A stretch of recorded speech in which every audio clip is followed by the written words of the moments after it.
TGT PGT LT grade के अभ्यास प्रश्न के रूप में मध्य प्रदेश शिक्षक पात्रता परीक्षा वर्ग 1 जो कि उच्च माध्यमिक कक्षा 9, 10, 11, 12 में शिक्षक बनने के लिए आयोजित की जाती है का अर्थशास्त्र वीडियो की श्रृंखला का यह दूसरा भाग है। इसी प्रश्न पत्र के भाग 1 में हमने व्यष्टि अर्थशास्त्र के प्रश्नों को हल किया था, जबकि भाग 2 में व्यष्टि अर्थशास्त्र के शेष बचे प्रश्नों तथा समष्टि अर्थशास्त्र के प्रश्नों को हल करेंगे। यदि आपने वीडियो का पहला पार्ट मिस कर दिया है तो उसका लिंक डिस्क्रिप्शन बॉक्स में है। तो चलिए शुरू करते हैं। जैसा कि हमने बात की 25 प्रश्न पहले हो चुके हैं। तो प्रश्न संख्या 26 कार्ब डगलस उत्पादन फलन के कारक प्रतिस्थापन की लोचकता निम्न में से किसके बराबर होती है? ऑप्शन ए 0 व 1 के बीच, ऑप्शन बी 1, ऑप्शन सी अनंत और ऑप्शन डी 0।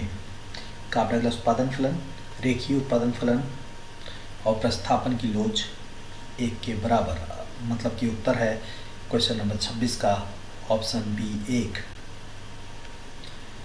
प्रश्न संख्या 27 उत्पादन फलन संबंध स्थापित करता है।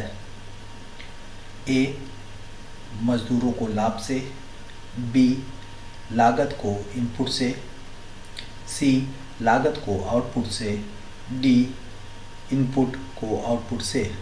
उत्पादन फलन इनपुट और आउटपुट के अंतर संबंध को बताता है। तो प्रश्न संख्या 27 का उत्तर है डी, इनपुट को आउटपुट से। तो अब हमारा अगला प्रश्न है प्रश्न संख्या 28। एक सामान्य वस्तु के लिए पूर्ति की मूल्य लोचकता होती है। ध्यान रखिएगा, पूर्ति की पूछा है, मांग की नहीं। ऑप्शन ए ऋणात्मक, ऑप्शन बी उदासीन, ऑप्शन सी धनात्मक, ऑप्शन डी इनमें से कोई नहीं। प्रश्न एकदम सरल है, मांग का ठीक उल्टा पूर्ति होती है। तो सामान्य वस्तुओं के लिए मांग की लोच होती है ऋणात्मक, तो पूर्ति की लोच धनात्मक। प्रश्न संख्या 28 उत्तर है सी धनात्मक। प्रश्न संख्या 29 शुद्ध प्रतियोगिता के संदर्भ में असंगत चिन्हित करें।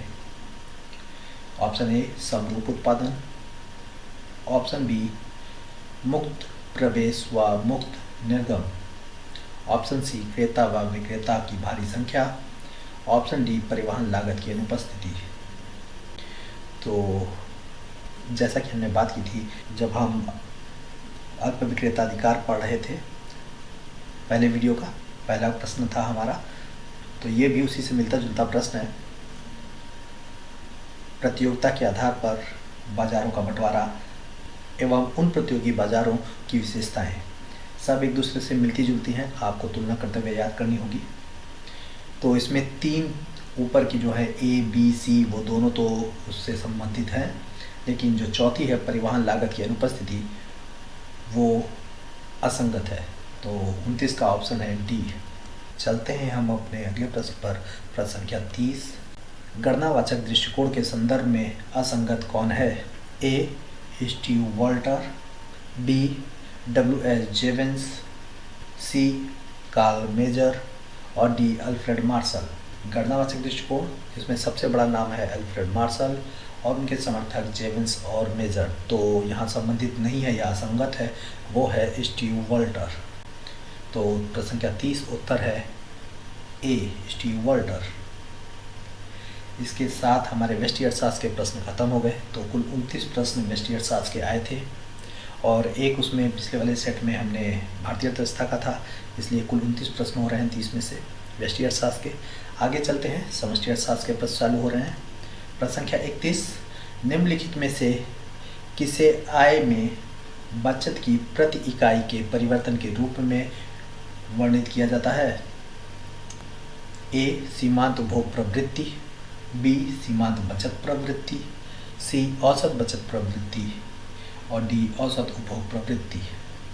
तो परिवर्तन मतलब डेल्टा प्रयोग करते हैं एमपीसी में, तो उत्तर है बचत के साथ ध्यान रखना है, इसलिए उत्तर है सीमांत बचत प्रवृत्ति, ऑप्शन बी। प्रश्न संख्या 31 का उत्तर है ऑप्शन बी सीमांत बचत प्रवृत्ति। प्रश्न संख्या 32 रोजगार, ब्याज और धन का सामान्य सिद्धांत।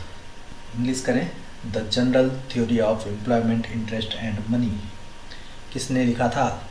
Option A Ragnar Nurkse, option B Lionel Robbins, option C J.M. Keynes और ऑप्शन डी अल्फ्रेड मार्शल। प्रसिद्ध पुस्तक है। अरसास पढ़ता है, दो किताबों का नाम तो जरूर याद रखता है। तो दूसरी किताब ये है, पहली एडम स्मिथ की और दूसरी कीन्स की, the general theory employment interest and money. तो प्रश्न संख्या 32 उत्तर है ऑप्शन सी J.M. कीन्स। चलते हैं अगले प्रश्न पर। प्रश्न संख्या 33, वह घटना जिसके तहत व्यक्ति मंदी के दौरान अधिक बचत करने की कोशिश करते हैं, जिसके कारण अंततः कुल मांग में गिरावट आती है और इसके परिणाम स्वरूप आर्थिक विकास की गति कम हो जाती है। फिर से एक बार प्रश्न पढ़ देते हैं, काहे कि 3 खंड है इसमें। वह घटना जिसके तहत व्यक्ति मंदी के दौरान अधिक बचत करने लगता है, एक खंड।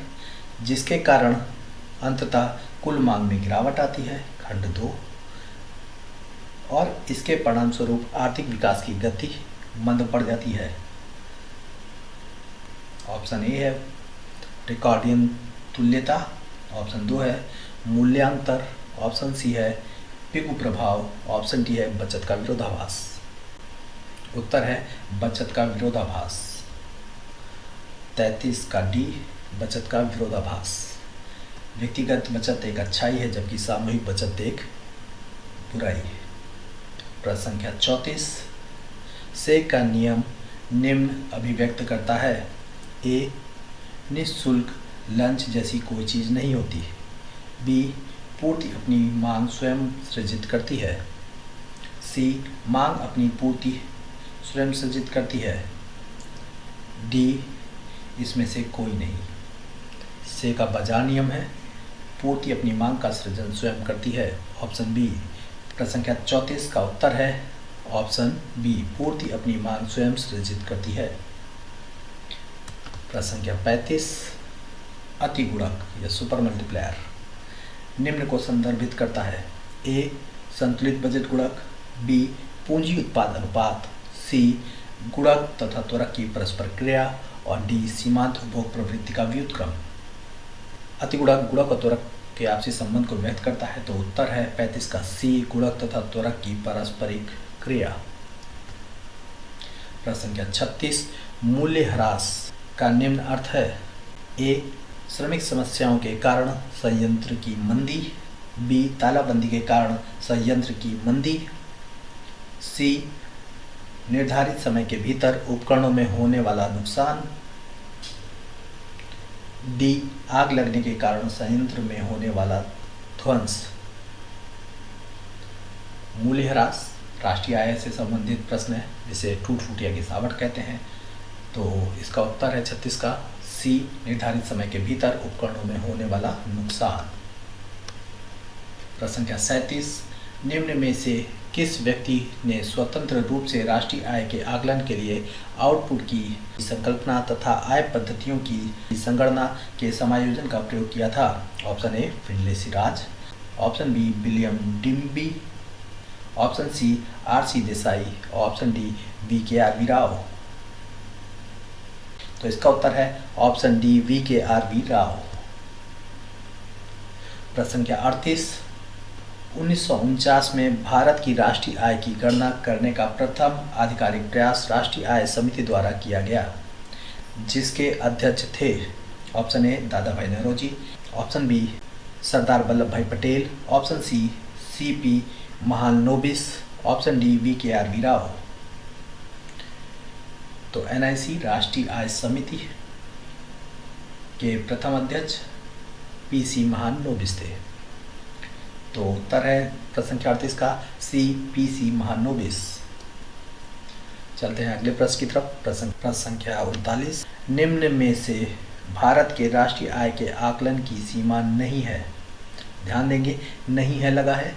ऑप्शन ए लघु उद्योगों की आय के विषय में आंकड़ों की अनुपलब्धता, ऑप्शन बी आय वितरण के संबंधित आंकड़ों का अभाव, ऑप्शन सी फसल के रकबे से संबंधित आकलनों का अभाव, ऑप्शन डी अनभिलिखित गैर कानूनी आर। प्रश्न संख्या 39 उत्तर है सी, फसल के रकबों से संबंधित आकलनों का अभाव। प्रश्न संख्या 40 पे चलते हैं। राष्ट्रीय आय के योग के लिए कारक मूल्य पर मान और बाजार मूल्य पर मान के बीच का अंतर निम्नलिखित में से कौन सा है? ऑप्शन ए सब्सिडी के अप्रत्यक्ष करों का शुद्ध मान, ऑप्शन बी स्थायी पूंजी की खपत का मान, ऑप्शन सी विदेश से अर्जित शुद्ध कारक आय का मान, ऑप्शन डी प्रत्यक्ष करों अशुद्धियों का मान। राष्ट्रीय आय में फैक्टर कास्ट से मार्केट प्राइस में बदलने के लिए क्या जोड़ा या घटाया जाता है? प्रश्न संख्या 40 का ऑप्शन है सब्सिडी एवं अप्रत्यक्ष करों का शुद्ध मान। प्रश्न संख्या 41 मध्यवर्ती वस्तुएं होती हैं जीडीपी का भाग, बी जीएनपी का भाग, सी एनएनपी का भाग, डी इनमें से कोई नहीं। तो मध्यवर्ती वस्तुओं को किसी प्रकार की भी राष्ट्रीय आय की अवधारणा में सम्मिलित नहीं किया जाता, केवल फाइनल गुड्स को ही सम्मिलित किया जाता है। तो प्रश्न संख्या 41 ऑप्शन डी सही है, इनमें से कोई नहीं।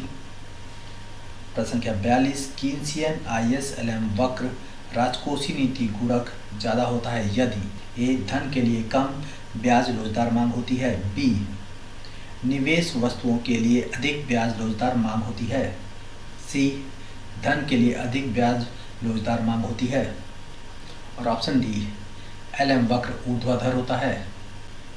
तो आईएसएलएम वक्र ध्यान देंगे, पूरा चित्र बनाएंगे तभी समझ में आएगा। समष्टि अर्थशास्त्र का पोर्शन है जो वास्तविक बाजार तथा मुद्रा बाजार दोनों की व्याख्या करता है, राजकोषीय नीति और मौद्रिक नीति दोनों की व्याख्या करता है। कीन्स राजकोषीय प्रभाव को ज़्यादा महत्व देते थे। तो इसका ऑप्शन है प्रश्न संख्या 42 का सी धन के लिए अधिक ब्याज लोचदार मांग होती है, जिस कारण से मौद्रिक नीति प्रभावी नहीं होती और राजकोषीय नीति अधिक प्रभावित हो जाती है, क्योंकि ब्याज मांग को प्रभावित नहीं कर पाता। प्रश्न संख्या 43 एक अर्थव्यवस्था में राजकोषीय नीति अधिक प्रभावी तब होगी जब ऑप्शन ए ब्याज दर में प्रेरित परिवर्तन कमतर और उस परिवर्तन के लिए निवेश की जवाबदेही ज़्यादा होती है, ऑप्शन बी ब्याज दर में प्रेरित परिवर्तन कमतर और उस परिवर्तन के लिए निवेश की जवाबदेही कम होती है, ऑप्शन सी ब्याज दर में प्रेरित परिवर्तन ज़्यादा और उस परिवर्तन के लिए निवेश की जवाबदेही कम होती है, ऑप्शन डी इसमें से कोई नहीं। सेम पहले ही वाले सवाल जैसा है। राजकोषीय नीति प्रभावी होगी कब?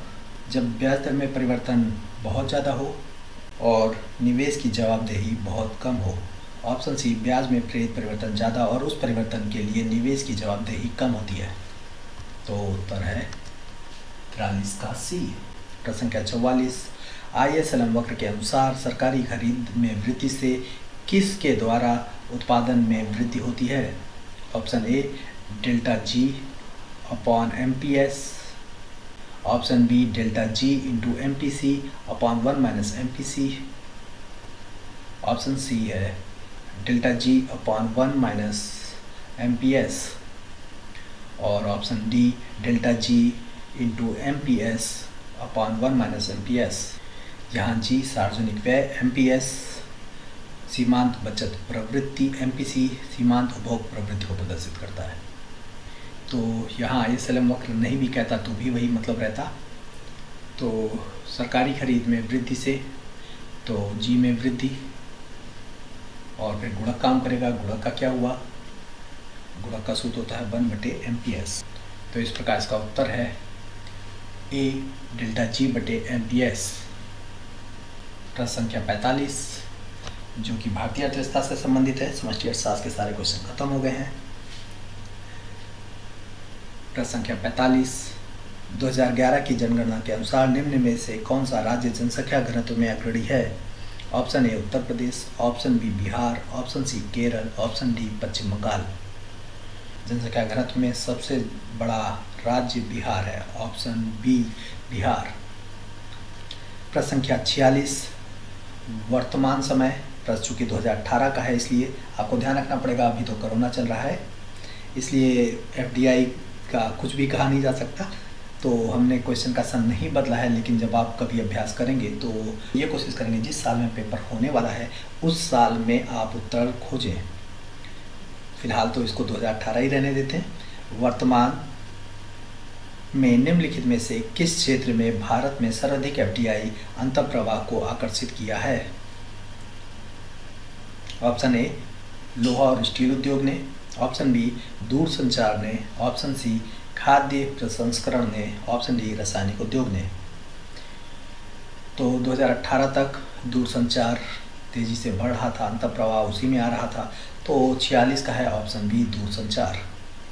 आपको फिर से एक बार ध्यान दिलाते हैं, जब भारतीय अर्थव्यवस्था का प्रश्न आए सन बदल दें। जैसे अभी 2020 चल रहा है तो आप 2020 में एफडीआई का अंतःप्रवाह सबसे ज़्यादा किस क्षेत्र में है उसको डालें। अगर यहाँ ऑप्शन में वो ऑप्शन नहीं दिया हुआ है तो उसको लिख दें, कोई एक काट दें और उसके हिसाब से अपना उत्तर भी बदल लें। फिलहाल मैंने वही डाल दिया है जो पेपर में आया था, क्योंकि अभी कोरोना चल रहा है और एफडीआई का कोई मतलब इस समय रह नहीं गया है। तो प्रश्न संख्या 47 की तरफ चलते हैं। प्रश्न संख्या 47, 12वीं पंचवर्षीय योजना का नारा था ए त्वरित रोजगार सृजन एवं समावेशी विकास, ऑप्शन बी तेज सतत और अधिक समावेशी विकास, ऑप्शन सी रोजगार सृजन और सतत विकास, ऑप्शन डी समावेशी तथा सतत विकास। तो 12वीं पंचवर्षीय योजना नारा था बी तेज सतत और अधिक समावेशी विकास। प्रश्न संख्या 48, शिक्षा के स्तर के सापेक्ष निम्न के मध्य बेरोजगारी की दर उच्चतम है।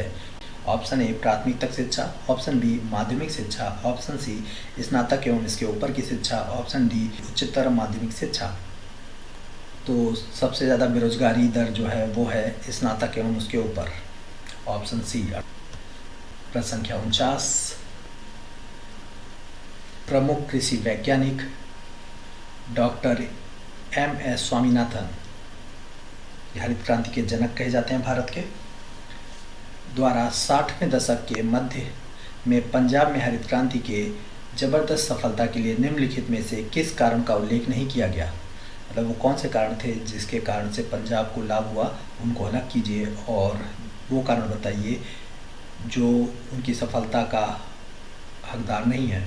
ऑप्शन ए ग्रामीण संचार एवं विद्युतीकरण, ऑप्शन बी स्वामित्व भूमि वाली खेती के लिए परिमाणी भूमि में दीर्घकालीन लगातार, ऑप्शन सी सक्रिय कृषि विश्वविद्यालय, ऑप्शन डी प्रभावी पंचायती राज व्यवस्था।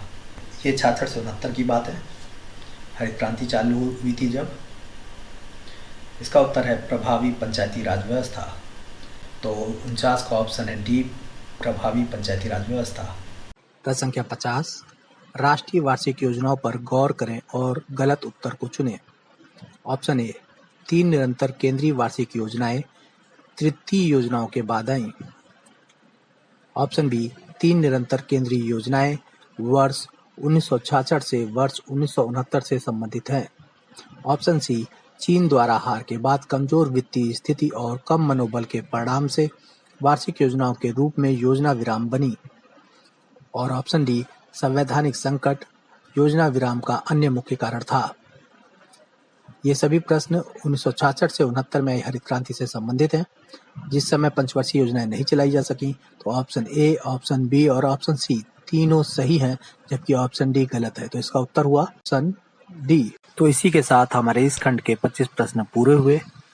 अब अगले वीडियो में हम इसी प्रश्न पत्र के मौद्रिक अर्थशास्त्र, अंतर्राष्ट्रीय अर्थशास्त्र के प्रश्नों को हल करेंगे। वीडियो को पूरा देखने के लिए आप सभी का बहुत बहुत धन्यवाद।